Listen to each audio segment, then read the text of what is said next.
예, 우리가 구약 성경도 그렇고 신약 성경도 그렇지만요. 특히 구약 성경을 읽으면서 특별하게 주목할 점은 그 특정한 인물이 어떤 많은 업적, 많은 치적을 이렇게 남겼다, 어떤 공로를 남겼다라고 하는 것에 성경에 초점을 둘 것이 아니고 그가 과연 하나님과 어떠한 관계를 맺었는가, 또 하나님과 어떻게 호흡하면서 살았는가, 그게 이제 성경을 읽는 주안점이라고 볼 수가 있습니다. 오늘 우리는 길게 1절부터 24절까지 읽었지만 두 인물을 볼 수가 있어요. 하나는 아비암이라고 하는 인물을 볼 수가 있고요. 또 하나의 인물은 아사라고 하는 인물을 볼 수가 있습니다. 오늘의 이야기는요, 남쪽 유다 왕조의 왕들의 이야기입니다. 두 왕, 아비암과 그의 아들 아사 왕에 대한 여러 가지 신앙에 대한 이야기와 또 업적에 대한 이야기를 우리가 볼 수가 있어요. 근데 아비암이라고 하는 사람은요, 그의 아버지가 르호봄이잖아요. 그 아버지 르호봄은 솔로몬의 아들이란 말입니다. 그러니까 남쪽 유다 왕조는 솔로몬, 다윗 왕의 혈통을 쭉 이렇게 이제 계승해 가는 그런 왕조들의 이야기로다가 기록이 되어 있어요. 근데 오늘 아비암을 보시게 되면 어떤 특징을 볼 수가 있느냐면 오늘 3절에 이런 특징을 볼 수가 있습니다. 3절에 보시면 3절 아비암이 그의 아버지가 이미 행한 모든 죄를 행하고 그의 마음이 그의 조상 다윗의 마음과 같지 아니하여 그의 하나님 여호와 앞에 온전하지 못하였다라고 나와 있어요. 그의 아버지가 행한 그 죄를 행했다라고 하는 얘기는 뭐냐면 그의 아버지 르호보암이 하나님 앞에 보여주었던 행악들에 대한 것을 고스란히 따라했다는 얘기예요. 그러니까 그의 아버지 르호보암이 어떤 행악을 저질렀느냐면 우상을 세웠다는 것이고 또 우상의 신전 앞에다가 또 남자 창기를 두었다는 거예요. 그러니까 오늘날로 얘기하는 어떤 뭐 술집에 남자 여자를 얘기하는 게 아니라 어떤 신전에서 신들을 더 뜨겁게 이렇게 만날 수 있는 그런 매개체로다가 남자 창기나 여자 창기를 두었는데 그게 이제 가나안 풍습이란 말입니다. 가나안 풍습을 이스라엘 백성들이 고스란히 따라서 행하는 그런 악행을 그의 아버지 르호보암이 저질렀는데 이 아버지가 행한 일들을 그의 아들이었던 아비암이 그대로 따라 행하는 거예요. 그러니까 다윗이 하나님을 절대적으로 바라보고 하나님만 의지했던 삶과는 완전히 차이가 나는 그런 어떤 불신의 모습을 하나님 앞에 보였다는 거죠. 하나님이 인정하지 않는다는 거예요. 하나님 인정하지 않습니다. 그런데 하나님이요, 이런 아비암에 대해서 냉정하게 평가를 하시고 아비암의 후세에 대해서, 아비암의 미래에 대해서 하나님께서 축복을 끊어버리실 수도 있잖아요. 단절해버릴 수도 있거든요. 그러니까 당시에 왕들에게 축복을 단절한다는 얘기는 뭐냐면 왕의 아들이나 왕의 가문이 왕권을 계승하지 못하게 만들고 다른 사람들 피줄을 갖다가 놓는다든가, 말하자면 김시성을 가진 사람이 쭉 왕정시대를 이끌었는데 갑자기 바꿔갖고 이시성을 가진 사람이 왕정을 계승할수록 만들어버릴 수가 있다는 거예요. 그게 당시 왕들을 향한 하나님의 저주라는 겁니다. 그런데 하나님께서 이 아비암에게는 그의 후세대가 계속해서 그의 혈통이 계속해서 왕권을 계승할 수 있도록 하나님께서 허락을 하신다는 거예요. 근데 그 하나님의 놀라운 긍휼과 놀라운 은혜는 어디서 그런 근거를 두고 있느냐면 그 인물 다윗이라고 하는 인물 때문에 하나님께서 긍휼과 은혜를 베푸신다는 것을 볼 수가 있어요. 5절 보시면 이렇게 나와 있다는 겁니다. 4절 먼저 보시면 4절에 그의 하나님 여호와께서 다윗을 위하여 예루살렘에서 그에게 등불을 주시되 그의 아들을 세워, 그러니까 아비암의 아들을 세워 뒤를 잇게 하사. 그러니까 아비암의 아들 아사가 왕권을 계승할 수 있도록 하셨다는 거예요. 다윗이 도대체 하나님 앞에 어떤 마음을 하나님께서 다윗에게 마음을 품으셨기 때문에 다윗을 하나님이 얼마나 생각하고 계셨는지가 나와 있어요. 우리 5절 좀 힘들지만 5절 같이 한번 읽어보겠습니다. 5절 같이 시작.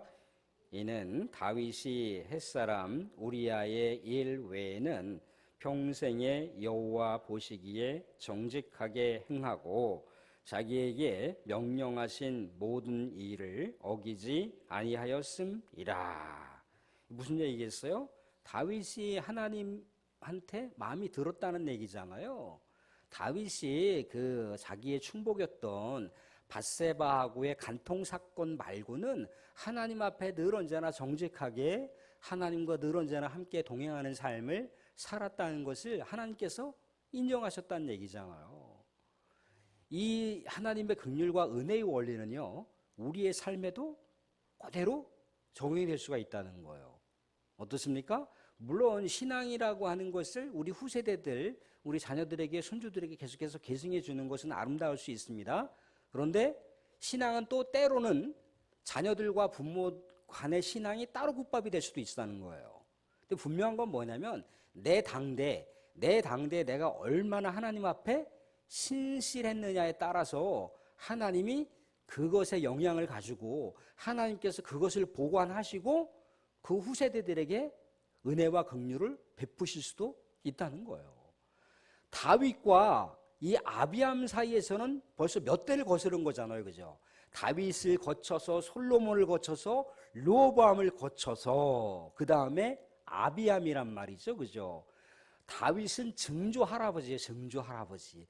증조 할아버지가 우리 하나님 앞에 얼마나 신실하게 살았으면 하나님께서 다윗을 그렇게 마음에 두셨던 그 마음에 따라서 아비암에게 은혜와 긍휼을 베풀어 주시는 거예요. 우리도 이 세상을 살아가면서 다 누구나 완벽한 사람이 어디 있겠습니까? 다 연약한 약점들이 있고요. 다 누구나 결점들이 있어요. 그런데 연약한 약점들과 결점을 하나님께서는 주목하시는 게 아니에요. 일평생 동안 내 인생의 여정길 놓고 봤을 때 연약한 약점이라든가 결점이라고 하는 건 자그마한 오점에 지나지 않아요. 하나님이 보실 때는 자그마한 점에 지나지 않는다는 거예요. 그가 정말 내 앞에서 늘 언제나 나를 의지하고 나를 바라보면서 그렇게 살았는가, 하나님 그것을 보신다는 거예요. 우리는 지난번에 다윗의 이야기를 보면서 다윗이 인간적으로 이런저런 많이 잘못했던 점들을 많이 이렇게 노출시켜 놨어요. 그죠? 근데 하나님은 그것을 바라보시는 게 아니에요. 그런 것들도 있지만 정말 하나님 앞에 신실하게 하나님을 바라보고 하나님과 동행하는 삶을 살려고 했는가, 하나님은 그것을 바라보신 거예요. 다윗처럼 그렇게 일평생 동안 하나님을 의지하고 하나님을 바라봤던 왕들이 없었다라고 얘기를 하잖아요. 그러니까 다윗 하나를 우리 하나님께서 예쁘게 보시고 그 후세대들까지 계속해서 은혜를 주시고 긍휼을 베풀어 주시는 사건의 이야기를 우리가 많이 볼 수가 있다는 겁니다. 사랑하는 성도들, 우리는 하나님은요, 지금 내 당대 내가 과연 우리 하나님 앞에 얼마나 신실하게 있는지 우리 하나님 그걸 보시길 원하신다는 거예요. 그걸 보시길 원하시는 거예요. 그걸 우리가 잊지 마셔야 됩니다. 또 한 명 우리가 주목할 인물이 있는데 오늘 아사에 대한 이야기를 볼 수가 있습니다. 아사를 보시면요, 11절부터 아사가 이제 아비암의 아들이잖아요. 아비암의 아들 아사가 11절부터 쭉 15절을 보시게 되면요, 그의 놀라운 업적들을 볼 수가 있어요. 어떤 업적들을 볼 수가 있느냐면 11절에 보시면요, 아까 르호보암이나 그의 아버지 아비암이 신전에다가 남자 창기를 놓고 제사를 드렸다고 그랬잖아요. 그죠? 근데 12절에 보시면 남색하는 자를 그 땅에서 쫓아내고 또 그의 조상들이 지은 모든 우상을 없애고, 또 13절에는요, 심지어 그의 어머니 마가가 혐오스러운 아세라상을 만들었는데 그 어머니 태후, 왕비로서 대왕 데비마마라고 하는 그 태후의 위를 패해버렸어요.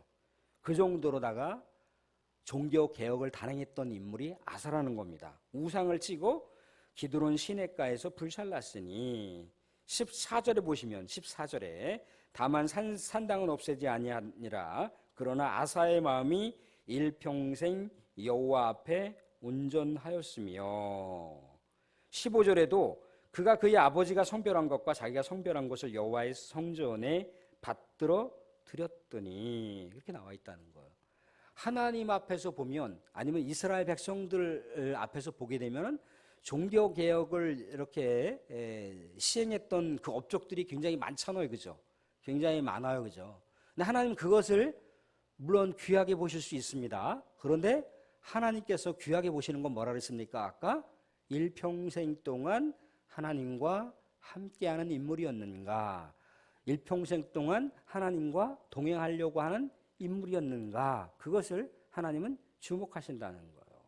오늘 말씀 가운데 보면요, 아사가 어떠한 약점을 노출시키고 있느냐면 아사가 이제 북쪽과 남쪽 사이에 민족 상잔의 이제 비극적인 전쟁의 상황 가운데 있을 때 아사가 하나님을 의지하지 않고 외세 이방 나라를 끌어들이는 장면을 볼 수가 있습니다. 이방 나라를 끌어들이는데 18절 보시면 18절 19절 같이 한번 읽어보겠습니다.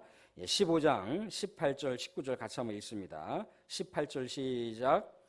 아사가 여호와의 성전 곳간과 왕궁 곳간에 남은 은금을 모두 가져다가 그 신하의 손에 넘겨 다메섹에 거주하고 있는 아람의 왕 헤시온의 손자 다브림몬의 아들 베나다색에 보내며 이르되 나와 당신 사이에 약조가 있고 내 아버지와 당신의 아버지 사이에도 있었느니라.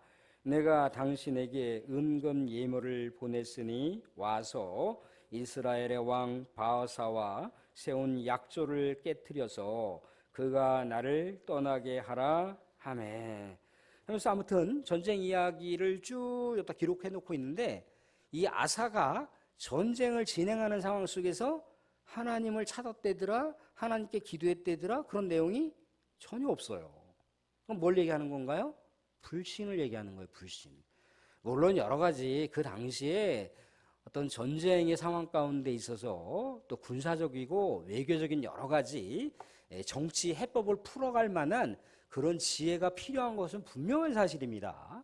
분명한 사실인데 그것은 현세적으로 뭔가 해법을 풀어갈 수 있는 지혜이지 하나님을 경외함을 통해서 터득하는 지혜가 아니라는 거예요. 이게 이제 아사의 약점이라는 거죠. 사랑하는 성도들, 우리는 교회 공동체를 섬길 때 내가 교회 공동체를 섬기는 일들에 선한 업적을 남길 수도 있어요. 선한 영향을 남길 수도 있습니다. 또 하나님 바라보시기에 또 그 섬김도 귀하게 보실 수 있죠. 그런데 우리 하나님께서 더 주목하시는 건 뭐냐면 우리 영혼이에요. 우리 영혼. 우리 영혼. 우리 영혼. 우리 영혼. 할머니 할아버지가 손주들이 이쁘긴 하지만 그래도 내 새끼를 통해서 낳은 새끼란 말이죠. 한 다리를 건너가야 돼요. 손주를 낳은 우리 딸 생각해 보세요. 손주를 낳는 우리 며느리를 생각해 보세요. 그 며느리가 그 아이를 임신하고 그 아이를 낳기까지 또 얼마나 노심초사, 내 딸이 얼마나 지치지 않았을까. 며느리가 얼마나 모르겠습니다. 며느리는 좀 덜할지 모르겠지만 내 딸이 애를 낳으면서 얼마나 힘들었을까, 얼마나 고생했을까.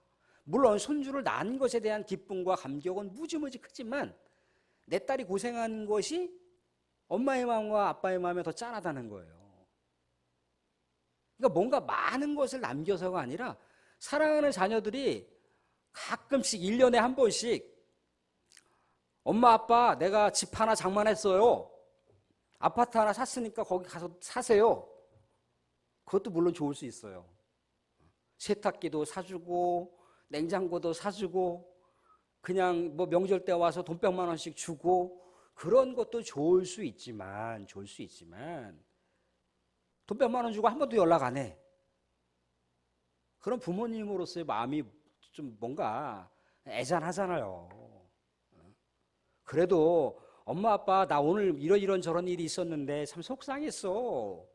뭐가 속상했냐 그러면서 이런저런 오손도손 그냥 일상에 대한 이야기를 나누면서 엄마 요번에 내가 저기 뭐 사위 데리고 뭐 이번 며느리 데리고 우리 손주 데리고 엄마 한번 갈게. 그냥 그래 어이 와라. 같이 밥 먹자. 엄마 아빠가 언제 시간 되면 너네 집 한번 갈까? 요 때는 안 되고 저 때 돼. 엄마 한번 놀러 오세요. 같이 한번 식사하세요.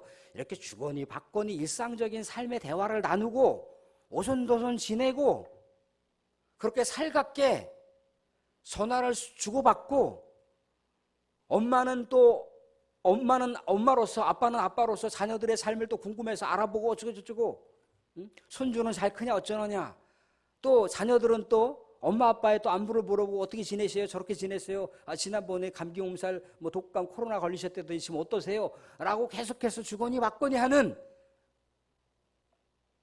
그런 일상생활 속에서의 교제를 하는 자녀가 더 애틋하게 느껴지는 거예요.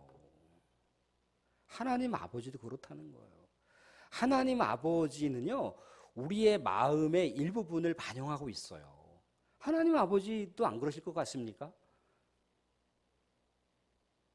그냥 뭡니까? 절기 때마다 그냥 한 돈 100만 원씩 내놓고 하나님 감사함금 드렸습니다. 그러는 우리 하나님의 백성을 하나님께서 원하실까요? 아니면 늘상 하나님을 찾고 의지하고 하나님께 개인적인 아픔도 또 이야기하고 기쁨에 대한 기도 응답도 또 이야기하고 이렇게 저렇게 주거니 받거니 하는 걸 하나님이 원하신다는 거예요. 아까 아사의 이야기 봤잖아요. 얼마나 많은 종교 개혁의 업적을 많이 남겼습니까? 그죠? 얼마나 많이 남겼어요. 그죠?